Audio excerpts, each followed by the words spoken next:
इस एनिमे की शुरुआत में हमें एक लड़की को दिखाया जाता है जो कि एक बिल्डिंग के टेरेस पर जा रही होती है, लेकिन टेरेस का दरवाजा लॉक होता है, तो वह सबसे पहले अपनी पावर्स का यूज़ कर उस लॉक को तोड़ती है और फिर टेरेस पर पहुंचने पर वो वहां पर एक रिचुअल परफॉर्म करने लग जाती है, जिस वजह से उस बिल्डिंग की लाइट कट हो जाती है।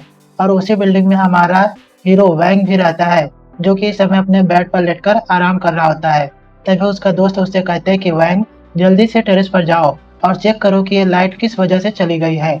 हमारा हीरो वैंग जैसे ही छत पर पहुंचता है तो वो देखता है कि टेरेस का दरवाजा टूटा हुआ है। यह देखकर वो हैरान हो जाता है, लेकिन सबसे ज़्यादा हैरान तब होता है जब वो टेरेस पर पहुंचता है। वो देखता है कि एक लड़की हवा में उड़ रही है। यह देखकर उसकी फट जाती है।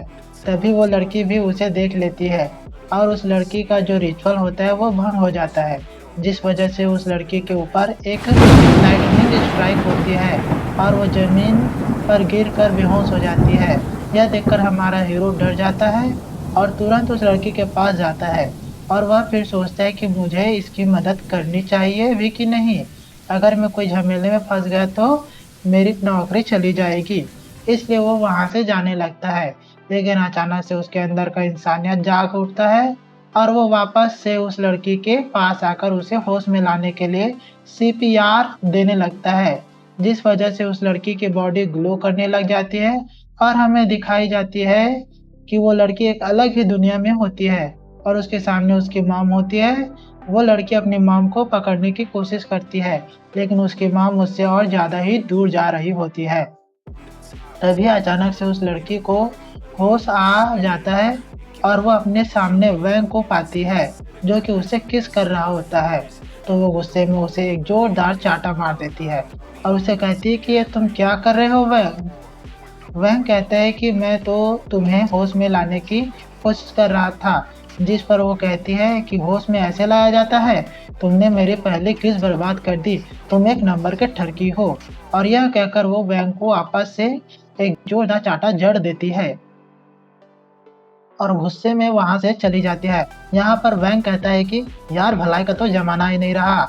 इधर हम वापस से उसी लड़की को देखते हैं जो जाते हुए कह रही होती है कि अच्छा हुआ उस लड़के ने मेरी हेवनली रजिस्ट्रेशन नहीं देखा, वरना बहुत ज़्यादा ही गड़बड़ हो जाती। इसके इतना कहते ही उसकी बॉडी में कुछ होने लगता है और उसकी बॉडी से एक रेड कलर का ऑरा रिलीज होने लगता है। इधर दूसरी तरफ हम अपने हीरो वैंग को देखते हैं जिसकी बॉडी में भी कुछ हलचल होने लगती है। उसको काफ़ी तेज वाला बुखार आने लग जाता है। इसके अगले दिन हम वैंग को देखते हैं जो कि एक जगह पर बैठा होता है और वो काफ़ी ज़्यादा ही परेशान लग रहा होता है। वो कहता है कि यार सुबह से मुझे बड़ा अजीब सा फील हो रहा है, ऐसा लग रहा है कि मेरी नज़रें काफ़ी ही तेज हो चुकी है।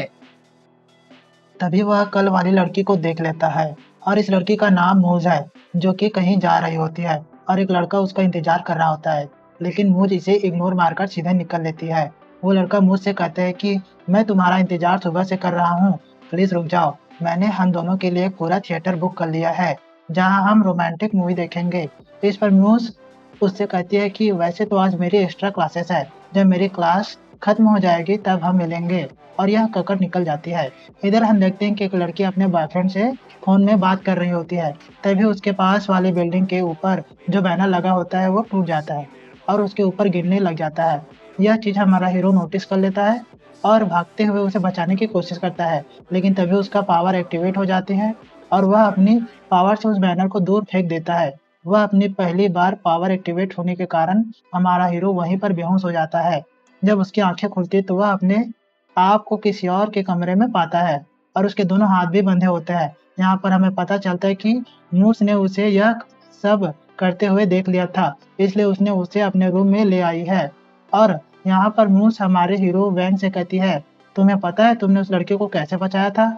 वैंग कहता है कि हाँ, वो लड़की कैसी है वो लड़की। इस पर मूस कहती है कि वो लड़की तो ठीक है, लेकिन जिस पावर का यूज तुम करके उसे बचाए थे वह असल में मेरी पावर्स है और अब तुम्हें मेरी पावर्स के बारे में और मेरे बारे में पता चल गया है तो तुम मरोगे। और यह कहकर वो अपनी पावर का यूज करके उसके ऊपर अटैक करती है और उससे कहती है कि अब तुम्हारे पास दो ऑप्शन है, या तो तुम मेरे साथ कल्टिवेट करके इमॉर्टल बनो या तो तुम मेरे हाथों मारे जाओ। तो यहाँ पर मरना तो हमारा हीरो चाहता नहीं था, तो हमारी हीरोइन का हाथ पकड़कर वो टेनिस की तरफ निकल जाता है जब वो टेरेस पर पहुंचता है तो वहां पर मूस उससे कहती है कि टेरेस से जंप मार दो। यह सुनकर हमारा हीरो फट जाती है और वो कहता है, ये क्या कह रही हो? तब मूस उसे बताती है कि इंसानों की यह आदत है कि जब उनकी जान पर बन आती है तब वह अपनी असली पावर शो करते हैं। तो तुम कूद जाओ यहाँ से अगर तुम्हारे पास पावर नहीं हुई। अरे मैं तो मर जाऊंगा। लेकिन उसके ये कहने से पहले मूज उसे टेरिस से नीचे धक्का मार देती है। यहाँ पर हमारा हीरो सोचता है, क्या यही मेरा अंत है? मैं मरने वाला हूँ। इतने में ही मूज भी कूद जाती है और उससे कहती है कि अब तुम अपनी पावर्स एक्टिवेट करो वरना हम दोनों ही मारे जाएंगे। यहाँ पर हम देखते हैं कि दोनों ही जमीन से टकराने वाले होते हैं। तभी अचानक से हमारा हीरो वैंग अपने विंग्स को एक्टिवेट कर लेता है और दोनों ही बच जाते हैं। हमारा हीरो मूस को अपनी गोद में उठाकर आसमान की ऊंचाइयों में आ जाता है और यहाँ पर मूवमेंट बनने ही लगता है कि मूस अपने आप को कंट्रोल कर लेती है और अपने पंख को निकालती है और हमारे हीरो को पकड़कर उसे नीचे बिल्डिंग में पटक देती है और उसे कहती है कि ज्यादा हीरो मत बनो, तुम ज्यादा ताकतवर नहीं हो। असल में हम दोनों ही ज्यादा ताकतवर नहीं है, हमसे भी ज्यादा ताकतवर कल्टीवेटर्स इस दुनिया में हैं। अगर उन्हें हमारे बारे में पता चला तो वह हमें मारने के लिए आ जाएंगे, इसलिए हमें छुपकर रहना पड़ेगा। तभी सिंसिट होता है और हमें कल्टीवेटर मास्टर को दिखाया जाता है जिन्हें हमारे हीरो वैंग की एनर्जी महसूस हो चुकी है और वे अपने स्टूडेंट से कहते हैं कि मुझे एक नई एनर्जी महसूस हुई है, जाओ और उसे पकड़ कर लाओ। अगर वो कमजोर हुआ तो तुम उसे वहीं पर मार देना और उसके खून को पी जाना। यह कहकर वो शांत हो जाता है। फिर अगले दिन का सीन दिखाया जाता है जहाँ पर वही कार वाला लड़का हमारी मूस का इंतजार कर रहा होता है। तभी मूस वहां पर वैंग के साथ आ जाती है तो वो लड़का उससे कहता है कि चलो मूस, हम लोग पिक्चर देखने चलते हैं। लेकिन मूस उससे कहती है कि माफ करना, मैं जरा होटल से आई हूँ इसलिए थोड़ी थकी हुई हूँ। यह सुनकर वो थोड़ा सा शॉक हो जाता है क्योंकि उसे लग रहा होता है कि इन दोनों ने रात भर कुछ किया है और फिर वह हमारे हीरो वैंग को मारने की कोशिश करता है। लेकिन बीच में मूस आ जाती है, उसे एक जोरदार चाटा मारती है और उससे कहती है कि मेरे बॉयफ्रेंड से दूर रहो, मेरे अलावा कोई और नहीं मार सकता। और यह कहकर उस लड़के को पीट देती है और फिर वैंग को लेकर वहां से चली जाती है। उसी रात को हमें एक लड़की को दिखाया जाता है, इसका नाम यू है, जो कि एक इंसान को मारकर उनके खून को पी रही होती है और कहती है कि वाह, इंसान का खून कितना ज्यादा ही टेस्टी होता है। अगले दिन हम यू को देखते हैं जो कि सिटी के बीचों बीच खड़ी होती है और वह यह सोच रही होती है कि आखिर मैं उस कल्टीवेटर को ढूंढूं कैसे। तभी उसे एक आइडिया क्लिक होता है और वह अपनी बहुत सारी फोटोज को फेंकते हुए कहती कि अब मैं डेटिंग ऐप का यूज करूंगी जिससे कि मैं जल्द से जल्द उस कल्टीवेटर को ढूंढ लूंगी। और वो ऐसा ही करती है और बहुत सारे बॉयज के साथ डेट पर जाती है लेकिन उसे उनके अंदर स्पिरिट एनर्जी महसूस नहीं होती तो वह सभी को एक एक करके मारकर भगा देती है। यहाँ पर उसने बहुत सारे कॉलेज के लड़कों को अपने जाल में फंसाया हुआ था लेकिन उनमें से कोई भी वैंग नहीं होता तो वो काफी ज्यादा ही परेशान हो जाती है। तभी सीन कट होता है और हमें वैंग को दिखाया जाता है जो कि अपने रूम में बैठकर मोबाइल चला रहा होता है। तभी अचानक उसके दोस्त उठता है और कहता है कि वो लड़का मेरा इंतजार कर रहा है और यह कहकर वह जाने लगता है। वैंग को उसकी हरकत थोड़ी अजीब सी लगती है और वो उसका पीछा करने लगता है। हम देखते हैं कि उसका दोस्त एक पार्क में पहुंचता है जहाँ पर उसके सामने एक क्यूट सा लड़का खड़ा होता है और यह लड़का और कोई नहीं बल्कि यू ही होती है जो कि कल्टीवेटर मतलब अपने वैंग को ढूंढ रही थी। लेकिन जब उसे पता चलता है कि ये मोटा भी वैंग नहीं है तो वह उसके ऊपर अटैक कर देती है। बट सही समय पर हमारे हीरो वैंग आकर उसे बचा लेता है। यहाँ पर हम देखते हैं कि जो मोटा होता है वो हमारा वैंग को देखता है और कहता है कि ओह प्रिंस, तुमने मुझे बचाया। मतलब आप समझ सकते हो कि यह जो मोटा लड़का है वो कैसा बंदा है। यहाँ पर तुरंत ही यू उस बंदे के ऊपर से अपना चार्म मैजिक को हटाती है और वहां से भाग जाती है। हमारा हीरो अपने दोस्त को नीचे रखता है और तुरंत भागता है मूस को इस लड़की के बारे में बताने के लिए। तभी रास्ते में यू उसके ऊपर अपने चार्म मैजिक से अटैक कर देती है और अपने वश में कर लेती है। फिर उसे उसी के टावर पर लेके जाती है। वहां पहुंचने पर यू सबसे पहले एक बैरियर लगाती है जिसकी वजह से कोई भी कल्टीवेटर उनकी लोकेशन को ट्रैक न कर पाए।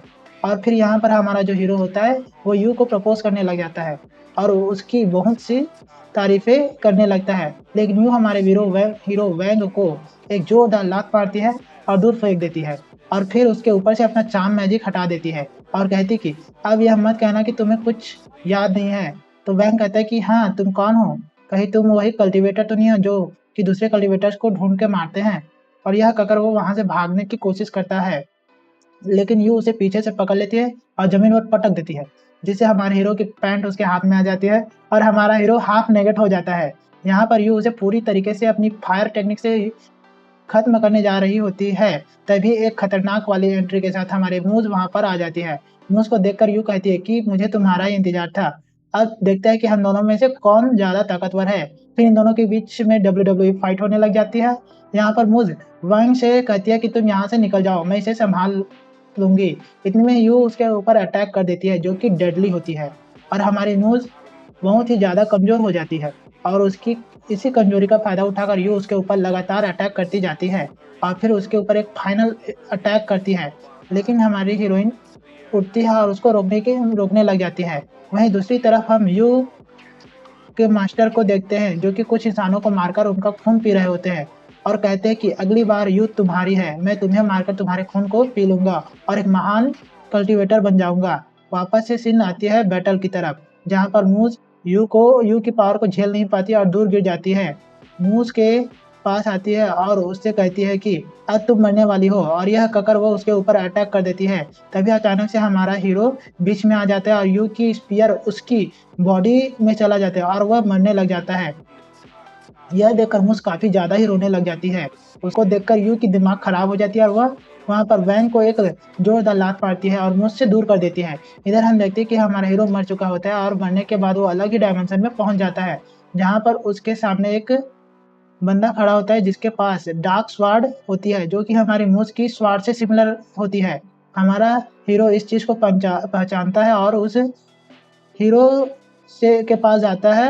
यहाँ पर वो हीरो वैंग से कहता है कि तुम्हारी स्पिरिट एनर्जी बिल्कुल हमारे जैसी है, लेकिन तुम हमारे फैमिली से नहीं हो। तो वैंग सोचता है कि मूज ने मुझे बताया था कि जो डार्क स्वार्ड है वो उनकी फैमिली से आया है, अगर मैं मूज का नाम लेता हूँ तो शायद मेरा काम हो जाए। तो वह यहाँ पर उस हीरो से कहता है कि मैं आपकी ग्रैंड डॉटर का हस्बैंड हूँ। जिस पर वो कहता है कि अच्छा, तो तुम मेरे ग्रैंड डॉटर के कल्टीवेटर पार्टनर हो। चलो अच्छा है, ये लो, मैं तुम्हें रिवार्ड के तौर पर ये मोतियों का माला देता हूँ। और यह कहकर वो वैंग को एक मोतियां की माला देता है और वहां से जाने लगता है। वैंग उनसे पूछता है कि आखिर इसका इस्तेमाल कैसे करना है, लेकिन तभी सीन शिफ्ट होता है और रियलिटी की तरफ आता है और टाइम जो होता है वो बैक जाने लगता है और उस समय पर पहुंच जाता है जहां पर यू हमारी मूस को मारने ही वाली होती है। लेकिन तभी अचानक से एक रोशनी चमकती है और हमारे हीरो का पूरा लुक बदल जाता है। उसके बहुत बड़े बाल हो जाते हैं और बहुत ज्यादा ही ताकतवर लग रहा होता है। यह देखकर यू की बहुत ही ज्यादा हैरान हो जाती है और उसकी यह समय कब कभी छूट जाती है और वो कहती है कि इसकी पावर तो इसके मास्टर जितनी हो गई है, लेकिन मैं हार नहीं मानूंगी। और यह कहकर वो वैंग के ऊपर अटैक कर देती है, पर वैंग उसके अटैक को इजिली डॉज कर देता है और उसकी स्वाट को तोड़कर उसे जमीन पर पटक देता है। यहाँ पर यू हार चुकी थी तो वो अपनी लाइफ को खत्म करने के लिए बिल्डिंग से कूदने की कोशिश करती है, पर वैंग उसे पकड़ लेता है और उससे कहता है कि इतनी छोटी सी फाइट के लिए तुम मरने जा रही हो, तुम बेवकूफ हो क्या। और यह कहकर वापस से उसे टेरेस पर ले आता है। यू यहाँ पर जाते हुए उससे कहती है कि तुम अब पछताने वाले हो। और फिर उसके जाने के बाद मूस वैंग से पूछती है कि आखिर तुम्हारे पास वो पावर कैसे आई, और यह कहकर उसे अपने रूम में ले जाती है। वैंग यहाँ पर उसे उल्टी सीधी बातें बताने लगता है जिससे कि मूस का दिमाग खराब हो जाता है और वह कहती है कि अब मैं खुद जान लूंगी। और यह कहकर वो वैंग के दोनों हाथों को बांध देती है और उसे कहती है कि अब मैं तुम्हारे ऊपर अपनी फैमिली की कल्टीवेटेड स्पेल का यूज करूंगी। और यह कहकर उसे किस कर लेती है। इस स्पेल में आप किसी भी बंदे के माइंड में जाकर उसकी मेमोरी को खो सकते हैं। तो ऐसा ही होता है, मूज वैंग की मेमोरी में चली जाती है और वैंग भी मूज की मेमोरी में चला जाता है। तब वैंग की मेमोरी में मूज देखती है कि वह एक बहुत बड़ी लाइट बॉल को देखती है, इसके अलावा उसे कुछ भी पता नहीं चलता। वही दूसरी तरफ वैंग मूस की मेमोरी में होता है जो कि बहुत ज्यादा ही डार्क होती है, क्योंकि पर हर जगह खून खराबा और आग लगी होती है। जब वो आगे पहुंचता है तो वहां पर वो मूस की मॉम को देखता है जो कि बहुत बुरी तरीके से इंजर्ड होती है। वो एक हीरो बंदे से कहते हैं कि रुक जाओ। वो आदमी उनके पास आता है और उनसे कहते हैं कि जल्दी से तुम मुझे डार्क स्वॉर्ड के बारे में बता दो, जिस पर उसकी मॉम कुछ भी नहीं कहती और वो आदमी उन्हें मारने के लिए आगे बढ़ता है। हमारा वैंग भी उन्हें बचाने की कोशिश करता है लेकिन वो ऐसा नहीं कर पाता क्योंकि यह एक सिर्फ मेमोरी है। तभी उसकी आंखें खुलती है और वो देखता है कि मूज उसके बगल में लेटी हुई है और रो रही है। उसके उठने के बाद वैंग उससे पूछता है कि आखिर ये ब्लैक स्वॉर्ड क्या है, जिस पर वो बताती है कि ब्लैक स्वॉर्ड हमारी फैमिली की स्पेशल ट्रेजर है, जिसे ढूंढने के लिए हमारे राइवल क्लान वालों ने मेरी पूरी फैमिली को मार दिया था और बस अपनी फैमिली में मैं ही अकेली बची हूँ। जो कि इसकी रखवाली कर रही हूँ। और एक न एक दिन वो लोग मुझे भी ढूंढ लेंगे और मुझे मार देंगे। और इस समय हम लोग इतने ताकतवर नहीं है कि हम लोग उनके लीडर से फाइट कर पाए। जिस पर हमारा वैंक कहता है कि चिंता मत करो, मैं तुम्हारे साथ हमेशा रहूंगा और तुम्हारी प्रोटेक्शन करूंगा। इसके बाद वैंक वापस से अपने घर आ जाता है। वहां पर वो यू को देखता है। यू उससे कहती है कि हेलो डार्लिंग, आप कैसे हो। हमारा हीरो उससे पूछता है कि आखिर तुम यहाँ पर क्या कर रही हो। यू उससे कहती है कि मैं तुम्हारे लिए आई हूँ। यू का ऐसा कहना कि मैं तुम्हारे लिए आई हूँ, इसका क्या मतलब हो सकता है। क्या वो फिर से वैंग से फाइट करने आई है या बात कुछ और ही है। जानने के लिए हमारे साथ बने रहिए और देखते रहिए डिकेड टेल्स।